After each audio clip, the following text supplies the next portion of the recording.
Hi guys, it's Breacher18 from Breacher18.com, and today we're going to be looking at Star Wars Timeline to celebrate the new film that's coming out very, very soon, Star Wars The Force Awakens. So let's go take a look at it.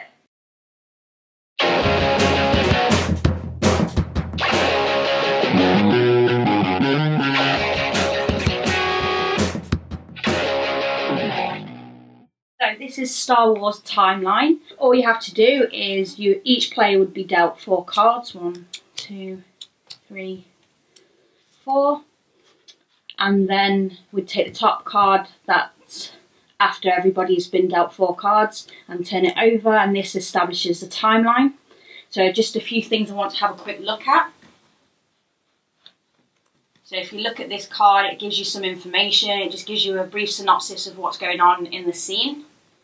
Gives you the number of the film it's from, so in this case it's from the 4th film, and it gives you the scene number, which is 504.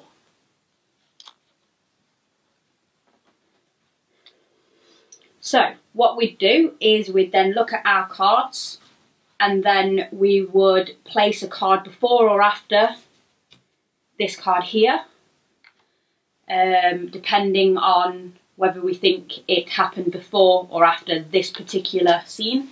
So let's have a look at this. Luke Skywalker practices the Force. Okay, so I think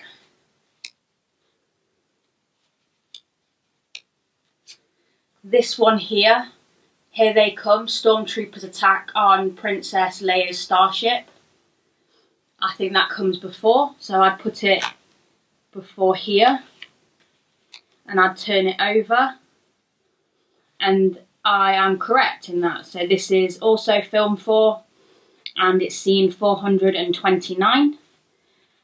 So that is correct. If I'd been wrong, so say if I put it after that, what would happen is I'd discard this card, and I'd draw another card from the top and put it with the remainder of my cards. So once each person has had a chance to place a card, then goes on to the next person, and so on and so forth. The first person to get rid of all of their cards and successfully place them is the winner of Star Wars Timeline.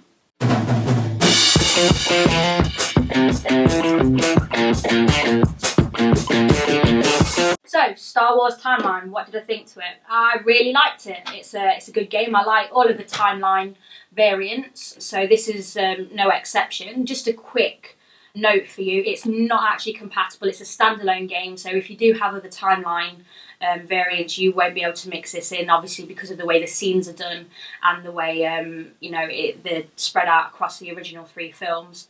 Obviously, it's left room for the modern films, so there is that expandability. I hope they would do that. I wouldn't see any reason not to do that, but this is just the original 3 films. It's quick, it's easy to play, easy to set up, easy to teach, so you could bust this out and you can, play and then, go off and play something maybe a bit meatier, maybe like another Star Wars game that's a bit heavier. Great theming for, if you do want to have sort of like a gaming party for the release of the new movie. If you've got a lot of Star Wars knowledge, I will say you have more of an advantage to people who aren't that into Star Wars films. So there is that to bear in mind. But, I wouldn't say I'm the biggest Star Wars buff, but I've won a couple of times, but, nowhere near as much as the huge Star Wars buff in my household. All in all, a great game, and I can't wait to see more. And hopefully they may even apply it to other film franchises. So, yeah, Star Wars Timeline, great game. 2 lightsabers up. Thanks so much for watching the Dice Tower videos. Find more great videos and reviews, as well as our top-rated audio podcast at Dicetower.com. You can also find other great shows at Dicetowernetwork.com. I'm Eric Summerer, and you've been watching The Dice Tower. The Dice Tower is sponsored by Cool Stuff Inc., where you can find great games for great prices. Cool stuff in stock. Check them out at CoolStuffInc.com.